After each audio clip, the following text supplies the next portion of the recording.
Hello, everyone. Welcome again to a Good Governance Academy event.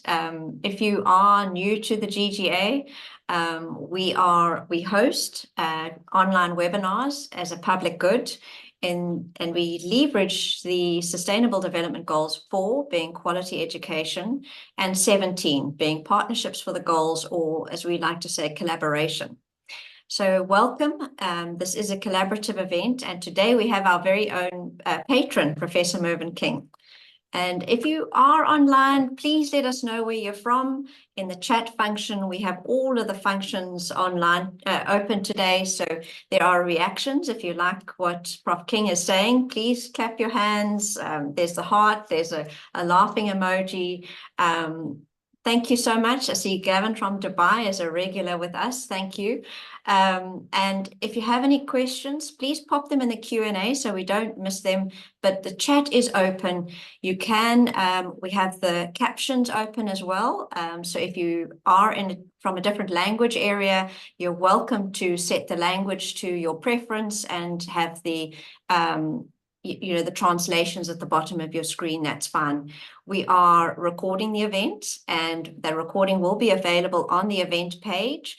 We are also making the event available as a podcast summary, and we'll have the questions and answers available written on the event page as well. I am so excited to also share with you now a new video about joining our community. So please do take a listen and join the community. I know that most of you are members of our community, but let's just have a quick listen at this video. Let me just try and get all of these things done. Where is the go button now? There it is. This is why you need to join the Good Governance Academy today. Unlock a community that's transforming governance on a global scale. The Good Governance Academy is a non-profit global organization dedicated to promoting good governance and collaboration. We align with the UN's Sustainable Development Goals, focusing on conscious corporate leadership and sustainable value creation. By joining our community, you'll gain access to exclusive events like webinars, workshops, and roundtables featuring global thought leaders. Get personalized event invitations, stay updated with community news, and explore our extensive video library. Plus, collaborate on our ESG exchange to create sustainability reporting playbooks. And the best part, it's all free, so don't wait. Join the Good Governance Academy community today and take your governance game to the next level. Visit goodgovernance.academy. Together, let's create a better world through good governance. This is why you need to join. Let me stop that. Thank you so much. And the patron himself is here today, and the founder of the Good Governance Academy, Professor Mervyn King. And this is the second part of our series on being a chair, and chairing through today is chairing through strategic transformations. So welcome, Prof King, and welcome to everybody online. I think if we just kick off, in chairing strategic transformations, I think in today's world, there are so many strategic impacts that are happening organizations, from technology and now cybersecurity and then AI, and even from sustainability and the impact of climate change. So even more relevant in today's world, perhaps, is strategic transformation. But you have a lot of history around chairmanship. Perhaps you can share some of that with us. Yes, as I've said on many occasions, being the chair of a limited liability company, especially those listed on stock exchanges around the world, which I have been, is not honorific, it's horrific. And it can be very onerous at times. But what you've indicated, Carolyn, is absolutely correct. There's so many issues today that a board has to consider, and so many factors impacting on a company and the company's activities affecting those important factors for sustainable development, namely the economy, society, and the environment. But it makes it more important, the principle, which I've always adopted in chairing a company, is to make sure that the corporate mind of my board, the collective mind, not the individual directors, but the collective mind that's making a business judgment call, is a unified one. So I always have an offline meeting with the directors to agree what is the purpose of the business of the company. What are the value drivers of the business? And I give an example, always FedEx. When they started out, they found that the value driver for them was reliability. If they weren't going to be reliable in delivering parcels and documents, etc., they weren't going to have a business. So they asked themselves the question when they did something, is this reliable? Will it be seen as reliable? So that was a value driver. So what is the value driver of this company we're talking about? Who are our major stakeholders? And do we understand their needs, interests, and expectations? Because we need that to inform us in eventually coming to a business judgment call in the long-term best interests of the health of the company. What are the key risk indicators? What are the key performance indicators? And then what is the culture of the company, which is, like the American definition, how we do things around here when nobody's watching us, so we agree with that. But then we agree the characteristics of the company, because the external stakeholders look at a company from the outside, and as Sir Adrian Cadbury and I always discussed, and he wrote about in his book of chairmanship, that external stakeholders look at the characteristics of a company. So people look at you, Carolyn, as a South African citizen, that's your culture, but you've got characteristics. And same thing with a company. And then the question is your company, let's assume we're a company listed on the London Stock Exchange, for example, and a major supplier is in Chennai in India, are they practicing good governance? Are they qualitative governance people from a responsible governance point of view? Because if not, then if it's learned, for example, that they are pointing child labor to reduce expenditure, and that becomes known, the next day on trading on the London Stock Exchange, you, the company of which you're chairman, could lose 50% of its market cap. It has happened. So all these things have to be agreed and in a discussion offline, and you come back into the boardroom and agree them. Now, you need that agreement of the collective mind of the board coming to a decision when you're arriving or dealing with strategic transformation.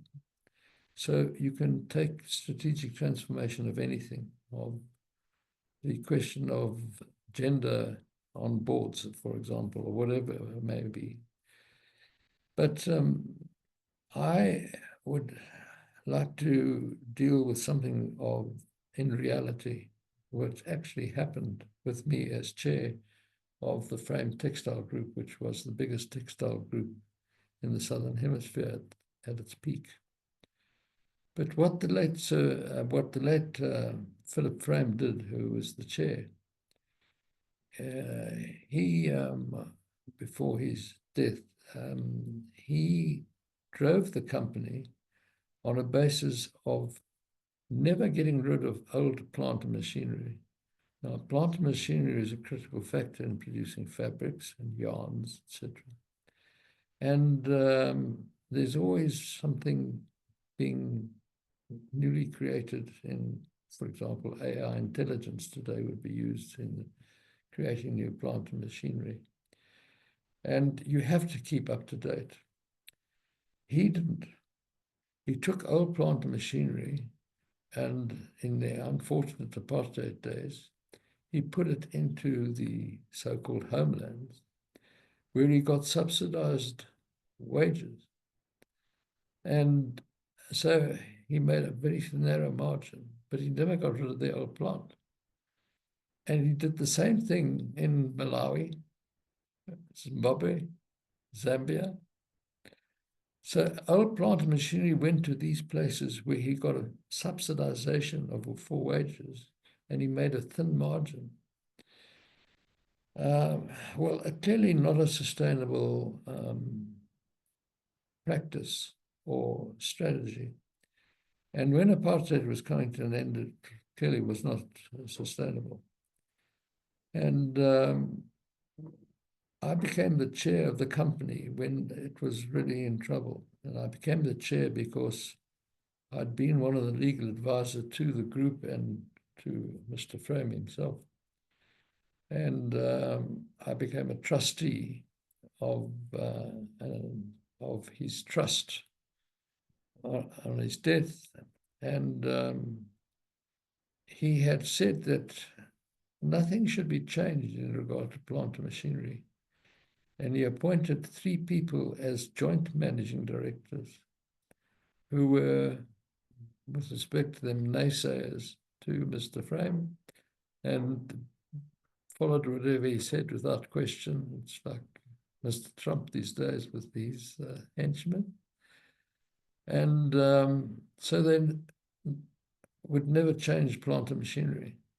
And so the first thing we had to do was litigate to get rid of these 3 joint managing directors, where we succeeded. That took a couple of years. And then the question was, the company was actually manufacturing into stock. So the biggest item for the last 3 years during this litigation on the balance sheet was stock, increasing in value. So we were not selling what we were producing.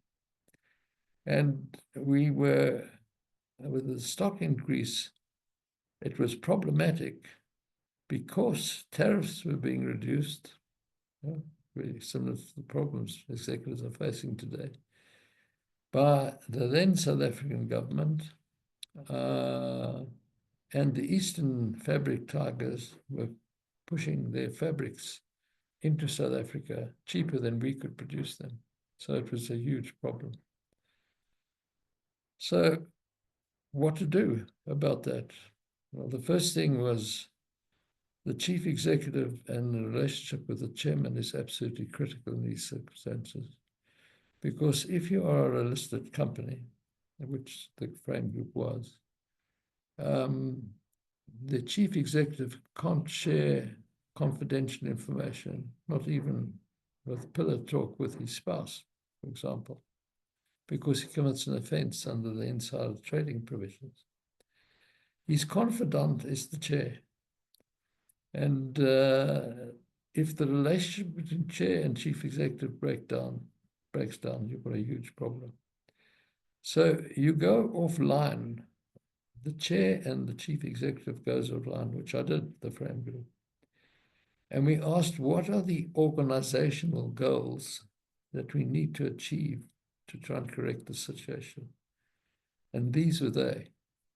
It was to close all these factories in the homelands and Blantyre and all over the place, and scrap the old plant machinery, get a whole lot of new machinery and up-to-date machinery. For example, to draw a pattern on fabric, like the blouse you're wearing, was all done by hand, but it became computer-aided by the time I became chair.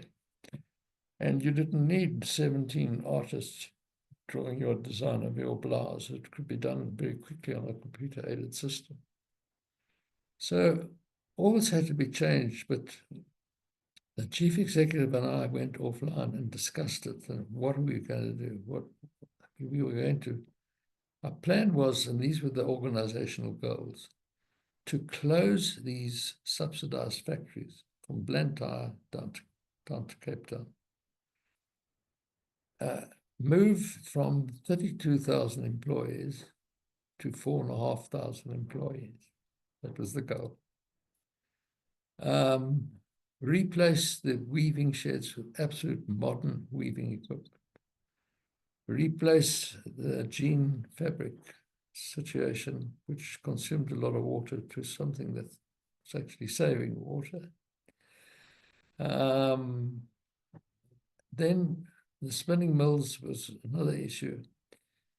We had all these factories in the Durban area, so huge properties we owned in Cape Town, in East London, in Durban, Johannesburg.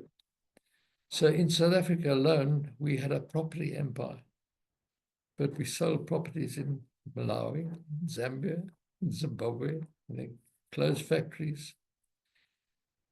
And it took us 2 or 3 years, but we couldn't just retrench people like that. And so we hit on an idea to take one of these huge weaving sheds. Let me try and give people online an idea of a huge weaving shed. It could easily take a Boeing 747 as a hangar, easy. They're huge warehousing factories. And we cleared them of the old weaving plant, put sewing machines down. And as we retrenched people, we offered them a retrenchment package, or they could take a job in sewing a business which we started, simple pajamas and T-shirts. And we, the frame group, would supply them with knit fabric at cost price. And one of the leaders of the trade union actually became the managing director of this business called Zenzalini, which is a Zulu word for help yourself. Help yourself. And having worked out these organizational goals, we then went back to the board with them to agree them, and we said it's going to take 4 to 5 years to achieve this. And now it was important to know that I had a unified collective mind board. Now you can see the importance of what I said to make sure of that. And eventually they agreed to it, and I persuaded the banks to lend the group 450 million rand. We notorially pledged stock, of which we had plenty, the new plant and machinery, which we were about to buy, and of course the immovable properties in South Africa, which were several and huge, and started selling properties and retrenching people from Malawi, Zimbabwe, Zambia, in the homelands. And I was with the frame group for 14 years, and by the time I resigned as the chair, we had paid back the banks everything. We had completely modern and computer-aided machinery. We had people, 4,500 workers. Not that I didn't have death threats, which I did, this organization. But the whole organization was turned around. And when I left, there was, in fact, over 170 million rand in cash in the bank.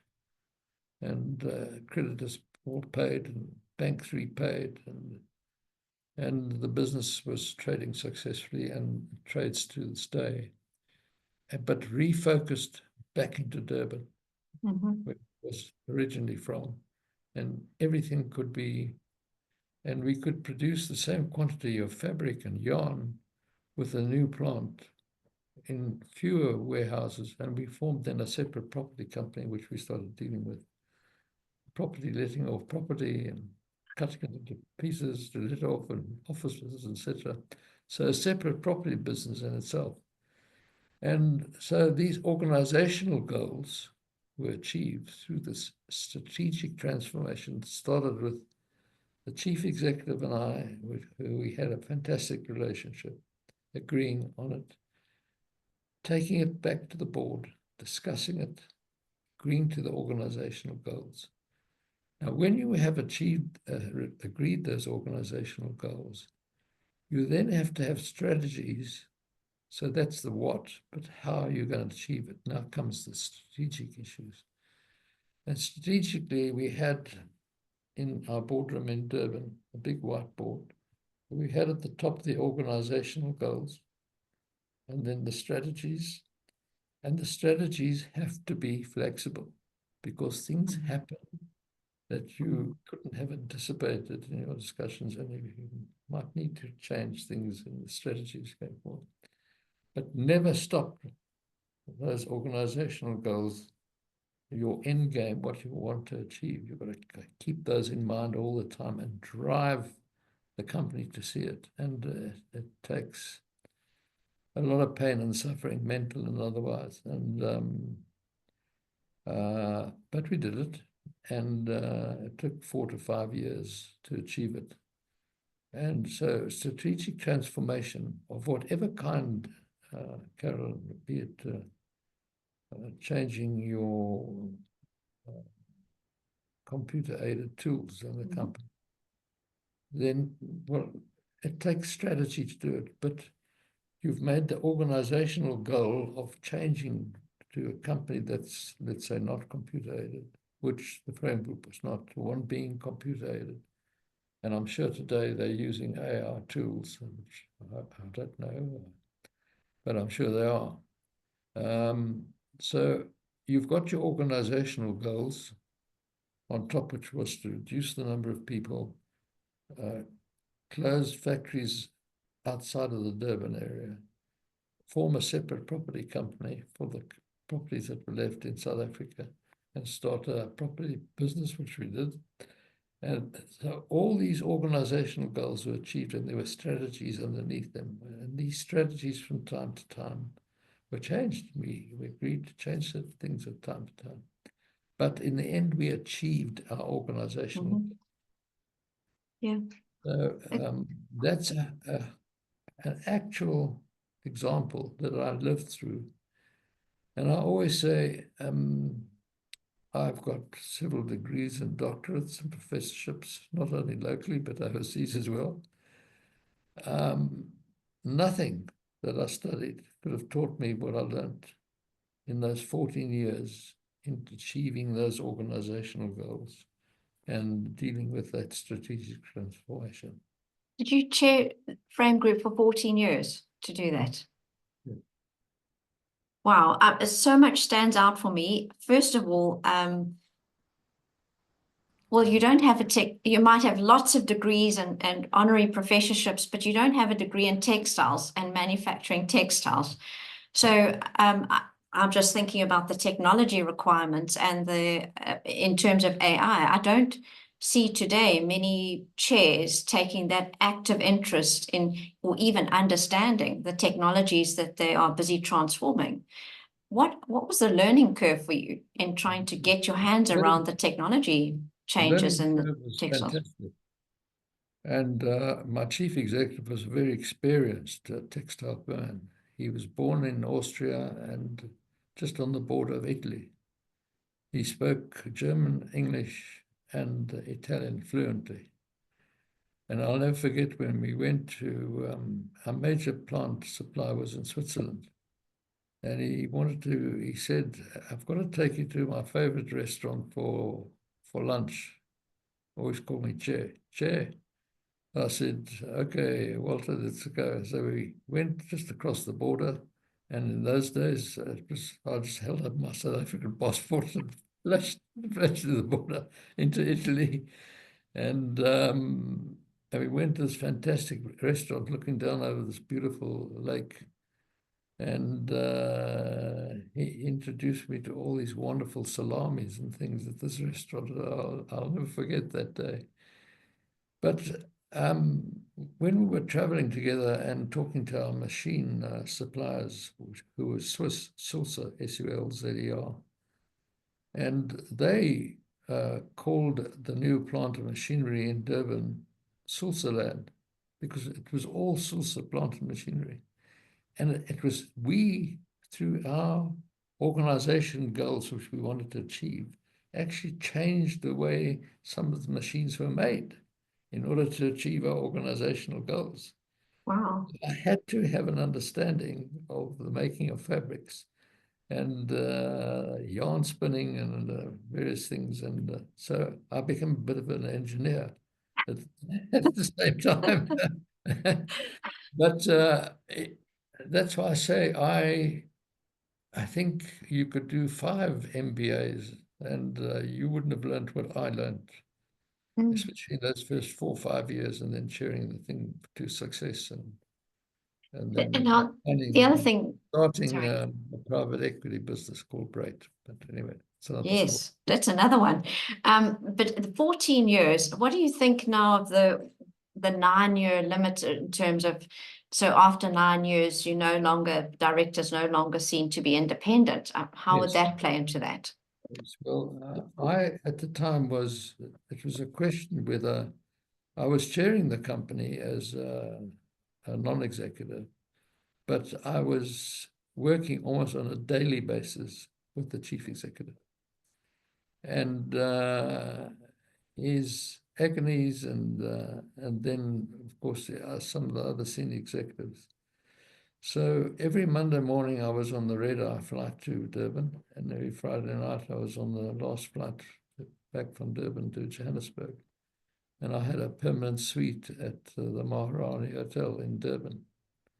And I used to leave my clothes, and they used to dry clean and wash them. And I used to travel with nothing, just get on the plane and go out to the week. But I was not an employee as an executive chairman, but I went into the office on a daily basis and spoke to this executive and that executive and this and what's happening to this property and what's happening. And they wanted my input. They wanted my comfort. That I would give them the yes, go ahead with that and do this and do that. And because there were things happening every week, as you can imagine, Carrie. And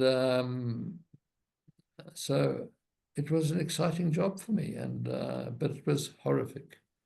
And as I said, at times I had death threats. I had my tires of my car. So explain a little bit more about how you went about considering reducing the staff numbers from 32,000 to 4.5. Well, we did it by getting modern plant machinery that we could produce the same quantity of fabric, but at a cheaper cost of production. And actually became competitive with these Chinese. At the same time, I became chair of the Textile Federation in South Africa and crossed swords with the then Minister of Finance, and on the question of tariffs, that they had to increase the tariff for Far Eastern textiles coming into South Africa and taking jobs away from our people here in South Africa. And that was another thing that I did for years, was fighting government on their policies. So it was a full-time job. And just the weight of those lives on you must have been, as you say, horrific. Absolutely horrific. And that's why we thought of Zanzalini, and it worked. And the person we chose, who was a member of the Textile Workers Union, to be the managing director of that a business of making pajamas and T-shirts at fabrics provided at cost, is today a wealthy man and the chief executive of a couple of major companies listed at the Johannesburg Stock Exchange. So also just helping the people that are impacted as stakeholder considerations, social considerations. Absolutely. And I was also very aware from working with these people and looking at, I mean, the amount of water that's used in making fabrics is just horrific, Carolyn. And even in those days, the 90s, I was aware that water was a critical issue for South Africa. So we worked with our machine manufacturers in Zurich to actually make this jean fabric machine. We saved 600 liters on every pair of jeans, because it's over 1,000 liters of water to make the fabric for a pair of jeans. So I was aware in the 90s about what I started speaking about, and maybe that was the reason that I was approached by the IID to draw a code when we were going into our democracy. And Mr. Mandela asked me to, and confirmed, and I said to him, I've been asked to do this, and I'll never forget the discussion with him. He said, do it. You're the right man. Well, that was the end of that. Because so much experience. I couldn't There's a bother anymore about weighing it up. At the time, I was also the chairman of First National Corporate and Merchant Bank, and I mean, I was kind of busy, you know. Yes. So just a last technical question around that, an executive chair versus a non-executive chair. We read in your codes and reports about the need for an independent chair. What is your thought, and what are those differences and nuances? Absolutely. I agree with what he said in the codes, that you should have an independent chair, and it's in the draft code number 5. Independent director, independent in the sense that you're not a major supplier, you're not a former employee of the company, etc., etc. I agree with that you should be an independent professor, independent chair. Chair. But it was an extraordinary turnaround and transformation of that company. And that's why I thought I'd give an actual example for people in time, that any kind of transformation, strategic transformation, one of the important things is to have that the chair is the confidant. He or she is at the apex. And now it's interesting that the board, we came to the question of closing factories, for example, in a town like Harrismith. Now, we employed 3,500 people in Harrismith. That's virtually the whole of Harrismith. That's a big factory. Who had to go and talk to the mayor of Harrismith to tell him that we're going to close the factory? And 3,500 people out of 7,000 people living in Harrismith are not going to have jobs anymore. Must have been And horrific, as you say. the board decided it's the chair. Of course, it's the chair. Yeah, it's the chair. It's good. So when I closed the East London factory, I mean, we employed 9,000 people. It had a huge adverse impact on East London. And I learned that to call a formal meeting wasn't the way to go. And I used to have these informal sort of cocktails, and I would stand up and explain why we were doing it, and that how hurtful it was, and how transport yourself into my shoes, that I have to come and tell you that you no longer have a job. And I said, it's not a pleasant experience for me. It's a very unpleasant experience for me. But I have to do it in order to save this company and in order to make sure it carries on, and that those who are employed have longevity of employment. Otherwise, you're going to lose a critical manufacturing arm in the South African business scenario. And none of those closures was easy for me. I think one of the most difficult, funnily enough, was in Blantyre, because the Blantyre company was really suffering from a shortage from a cash flow point of view. And they never had money to buy spare parts, but they were so inventive, those Malawians. They tied, I mean, some weaving machines were tied together with leather thongs and things, and it was actually heartbreaking to close that factory, but it had to be done, and the board decided it was the man at the apex, the chair, had to do it. And that's why I started at the beginning to say it's not honorific, it's horrific to be the chair of companies that's going through strategic transformations. Sometimes another thing that stood out for me was when you were talking and you said you and the CEO worked together, and you determined within the purpose of the organization, you determined the goals, and then you took it to the board. Did the board not feel that you were being a bit autocratic? I mean, the chair and the CEO coming to them and saying, you know. We came and we had a very open discussion, and you either agree with us or you didn't agree with us. So these were the organizational goals. And we agreed that we had to develop strategies from time to time. We had to be flexible in managing those strategies and deciding from a board point of view. what the strategies were in transforming the organization. But the organizational goals, it was essential to me that we had this unified, collaborative mind in making business judgment calls. And that's why I started this conversation by saying, you need to have that offline discussion to make sure you've got a unified mind in making, because the board is a collective mind that makes that final business judgment call on these strategic transformation issues. And the chair's got to make sure that it's unified on those things. I mean, every director's got its own, their own skills, etc., etc. But you need unification on those critical issues which I outlined at the beginning of my talk. Did any of the directors give assertive feedback from their perspective, or was it a bit, rollover? No, absolutely not. There, I had.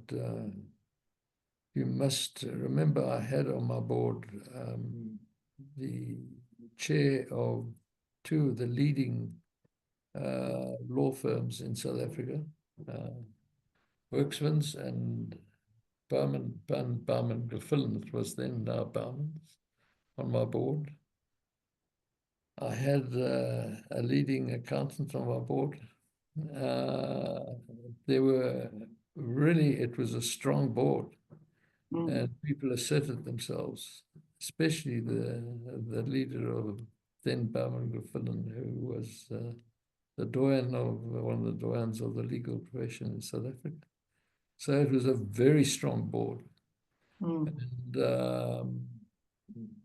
they questioned everything. But we had to come to the board with a plan to transform the thing.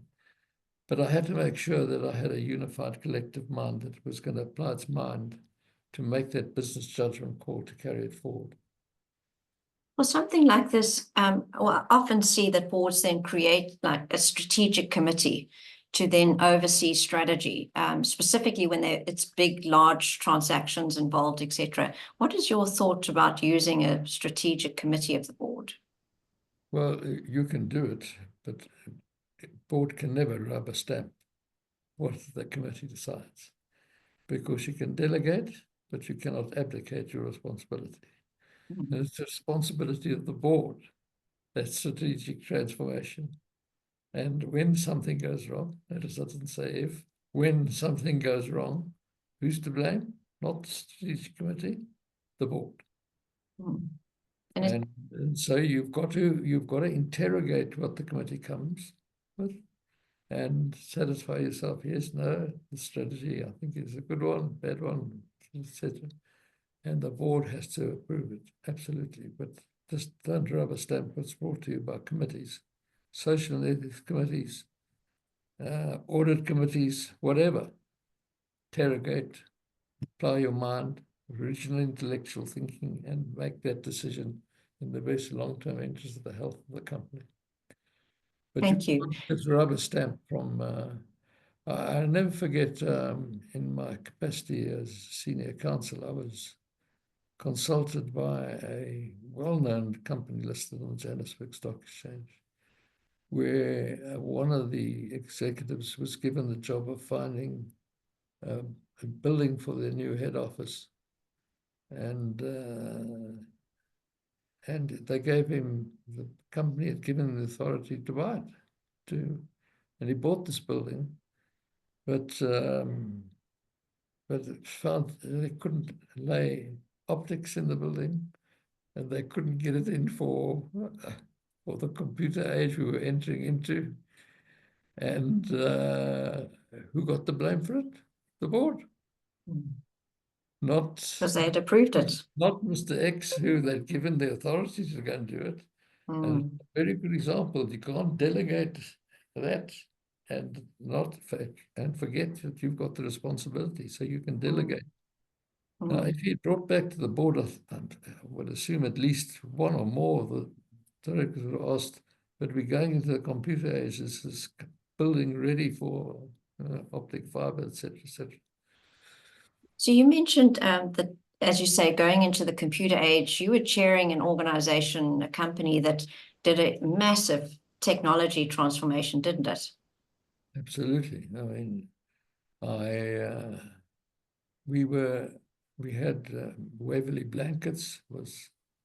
Oh, I'm talking about another company. I think it was at Brait Yes, that I you was was chairing.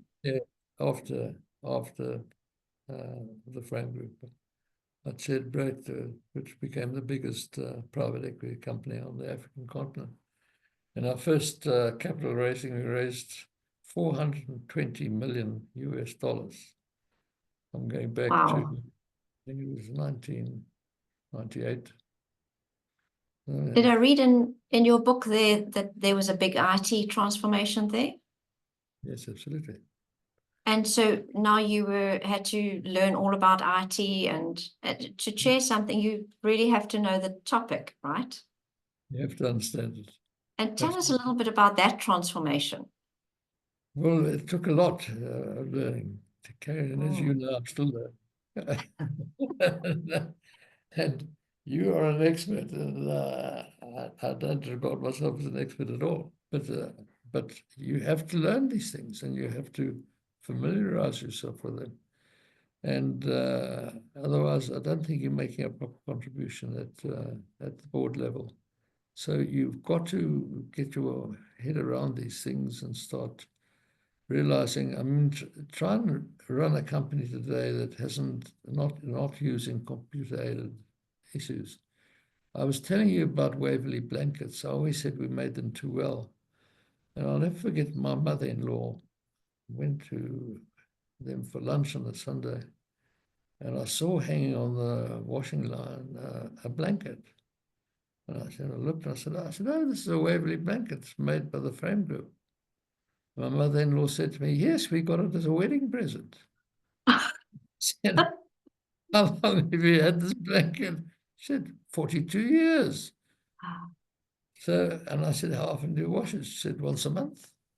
Well, if you wash a blanket once a month and it lasts, it means you've made it too well. And we did. We made Waverley blankets too well. They lasted a long time. Mm-hmm. And to draw the various designs that we had on blankets, it took artists ages to draw it. And then it went through a system on the top where the threads went through, and then the weaving machine and its pattern. But with computer-aided design, we had, I think, at least 17 artists drawing these things on there. It came down to one IT person. Wow. And so there was all this transformation that went on in correcting the frame group.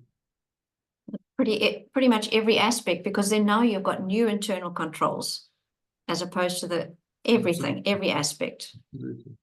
At any point, there sorry. was the head office structure, I called it. I had a picture behind my office in Pinetown, and it showed that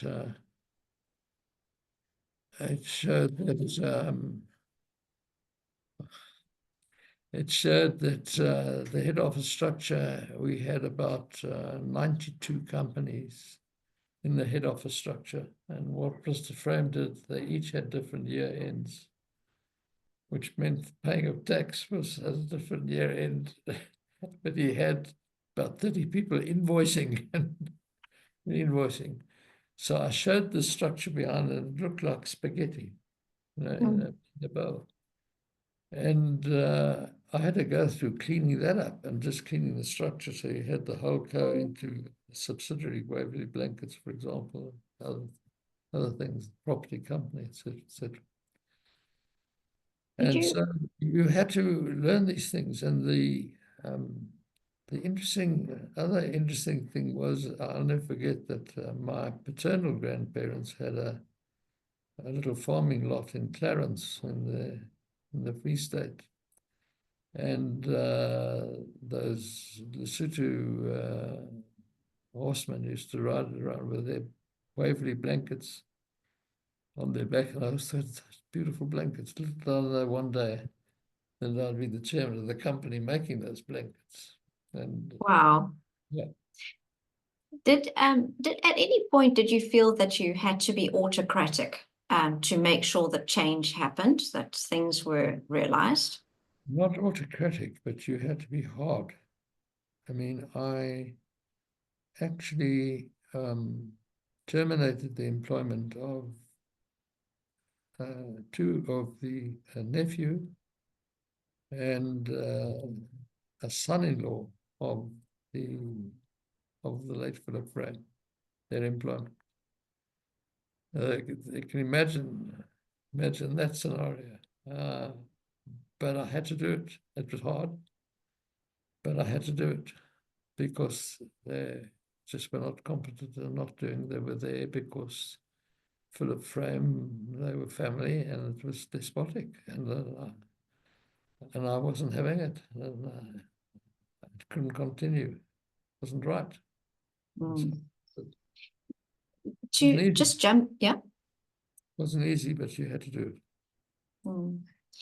To jump to another example, with the First Rand Group, you were dealing with mergers there. That was significantly different, and it was all financially related. Did you find that you carried any of the skills from the frame group through to that? Did any of those aspects that you learned equip you for that? Carolyn, it carries me through till this day. Even in the GGA. It was a learning experience. I think that very few people have the opportunity of having that learning experience. You know, to transform a huge organization like that, and that you learn things, as I said, you couldn't learn but passing 3 or 5 MBAs. So it actually carried through your life. It doesn't leave you. And Wonderful.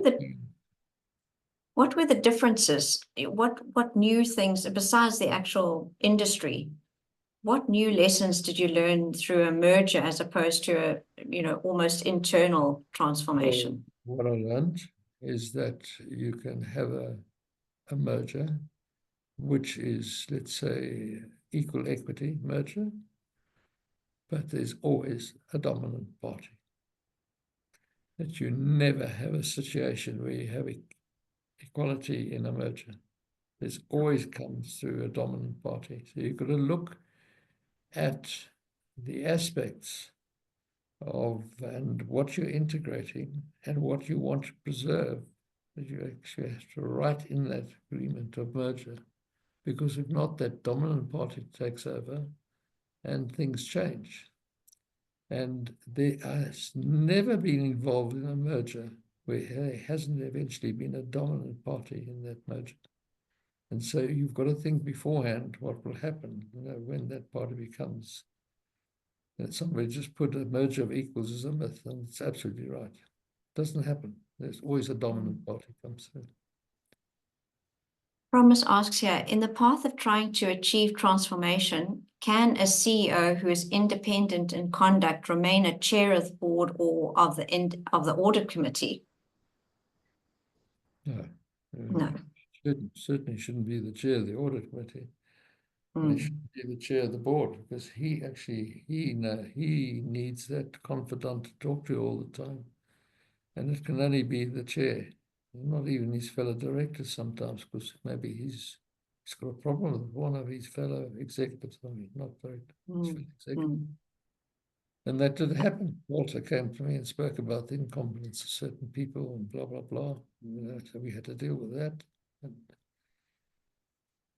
A question from Colleen, can you kindly share your views and experience on the need for a chair to be particularly experienced in the industry in which the organization he or she chairs operates in? And I think you've answered a bit of that. You don't have to be experienced in it, but certainly you have to be inducted very carefully. You've got to be absolutely clear before you accept that position. You understand the business, that you believe you can add value to chairing that company. And if you don't understand the business and what it's about, well, you just don't take the appointment. If you take the appointment and you've got no understanding what's happening in the business and you're not properly inducted, well, I'm telling you now, you're going to make a mess of things. Margot asks, was it an original strategic goal to create a property business, or did that emerge as an option while you were there? That's a good question, because once we had got rid of, from Blantyre down to East London and all over the place, Zambia, Zimbabwe, and got rid of those properties, we were left with these massive properties in South Africa, in Johannesburg, in East London, in Port Elizabeth. And what do we do with them? I said, we need someone to actually focus on this. We need a property man to focus on expertise. And I got a property expert to become the chief executive, formed a separate company. And the separate company then drove those properties and carved some of them up into little warehouses and let them. Some were carved up into apartments, some were sold off as big warehouses, but it became a property business, and they're very successful. So it wasn't part of the original intention. It just... No, it came down to we got rid of all the properties in Zambia, Zimbabwe, and all over the place. We left with these properties in South Africa. What we were going to do, just sell off the warehouses. I mean, you get rid of those big warehouses that can take a Boeing. How do you do that? You know? So we actually got a property guy to become the chief executive that drove it, and he drove it as a property business. And so we had strategic goals. So this factory is going to be carved up into little warehouses. This factory is going to be made into apartments. This factory that, and this factory that, and it became a real business and a property company, and it became successful. Here's one. You've got experience, as you mentioned, with tariffs. So how do boards navigate, this is from Nanda, navigate the company's direction and strategy with the current tariff and trade wars between the US and the rest of the world, especially company supply chains and markets? I wonder if you can answer that. The answer is with difficulty, because of the unpredictability of what is happening. Now, it's very interesting that Mark Carney has just become the Prime Minister of Canada. And I happen to know Mark because I was working in London with inter alia Prince Charles, creating the International Integrated Reporting Council. And I met Mark as then Governor of the Bank of England. And he made a speech about the tragedy of the horizons, that there was tragedy lying ahead if we didn't conduct business properly. And I used that in a speech that I made at the Guildhall in London. And Mark was in the audience, Mark Carney, and I used it. I said, the tragedy of the horizon. And imagine the tragedy if we continue with the primacy of the shareholder and profit, even though it's being subsidized by society and the environment. Where are we going?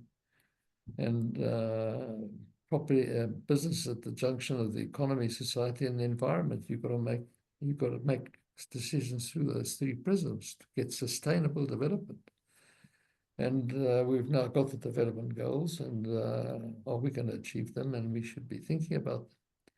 And the limited liability company is, to me, the most important citizen in every country in the world, because it is the platform for which capital is raised, Carolyn, all over the world, and where jobs are created all over the world.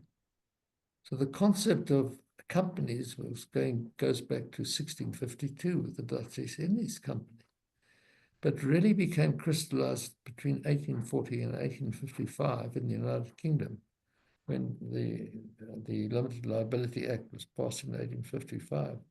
But you had this tremendous opposition to it from the clergy, saying, who are we to create a person? And the Almighty can create a person. And because what the law does in the limited liability, you actually create this legal person. And it is a person in law. But it's got no mind, no heart, and no conscience. you and I as directors speak on the heart, mind, and conscience. And that's why people often ask me, but who do you report to? Don't you report to the shareholders? The answer is no. You don't. You report to the company because that's your principle. And you are the heart, mind, and conscience of that company. So you report to the company and through the company to all the stakeholders, including the shareholder. So the principle of the primacy of the shareholder and not thinking of the needs, interests, and expectations of other stakeholders was unfortunately went from the middle of the 19th century right through the 20th century. But we ended up with a degraded planet as a consequence, and society suffered.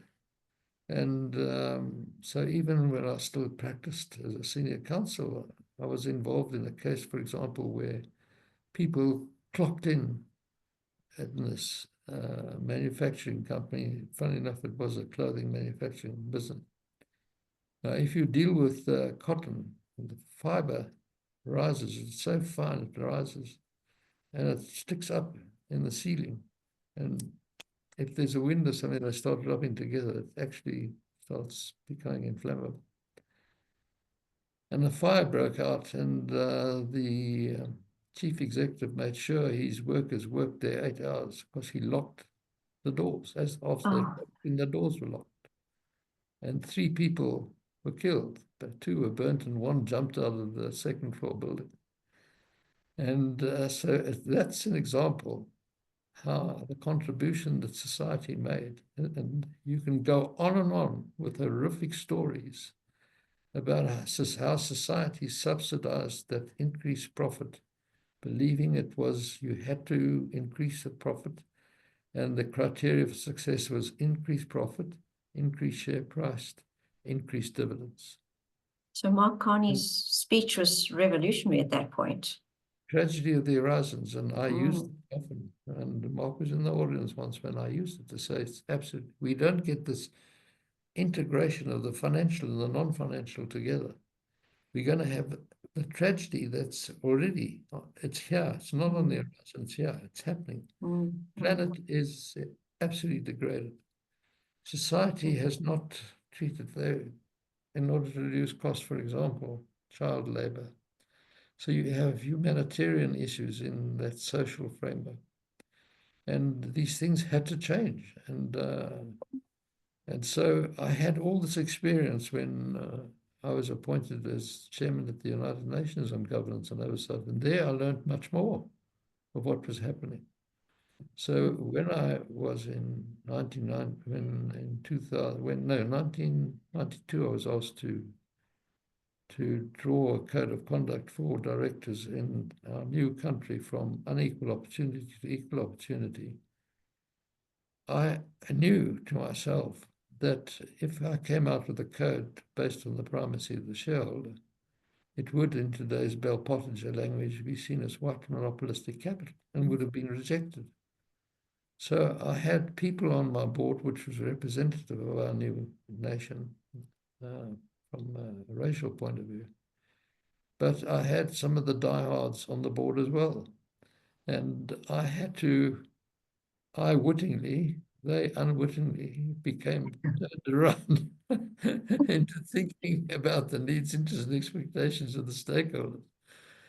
And I did it on a basis of fairness, that when you make a business judgment call as a collective mind, in the best long-term interest of the company, you're going to prefer one stakeholder above another always. And they have these trade-offs. Every year you're going to have a trade-off. And next year, that one who benefit is going to benefit, it is not going to benefit the next time from your decision. You have to make that decision. If you get it right in the best long-term interest of the company, eventually it's in the best long-term interest of those stakeholders as well. Right? You get that longevity. I mean, companies used to exist for 30, 40, 50 years. Today it's 6, 7 years, Carolyn. Listed companies. That is frightening and worrying. And especially, as you say, where its origins come from. Exactly. And so value creation has become a critical thing and a critical thing. And shareholders are not owners. I mean, it's amazing. I did this work with Harvard University, and That's a whole nother discussion on Harvard.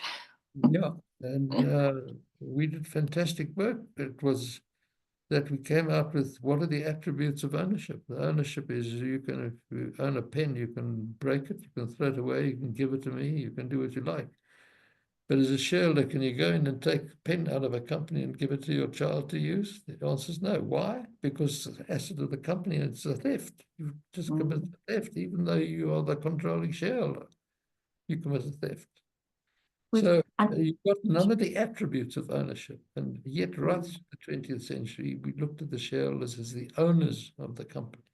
And they were preferred above other stakeholders, which has caused extreme harm to society and to the planet. And so it just had to change. And so I willfully changed it, and we came out with the first report in 1994, which said you have to take account of the needs, interests, and expectations of your stakeholders in making business judgment calls, but in the long-term best interests of the company.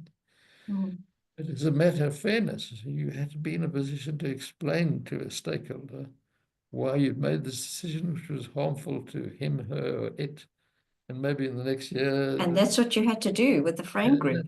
And you've got to have this ability to explain the fairness of it. And why, if you get it right, it's in their long-term best interest as well, because then you get longevity in the company. So we've gone over time.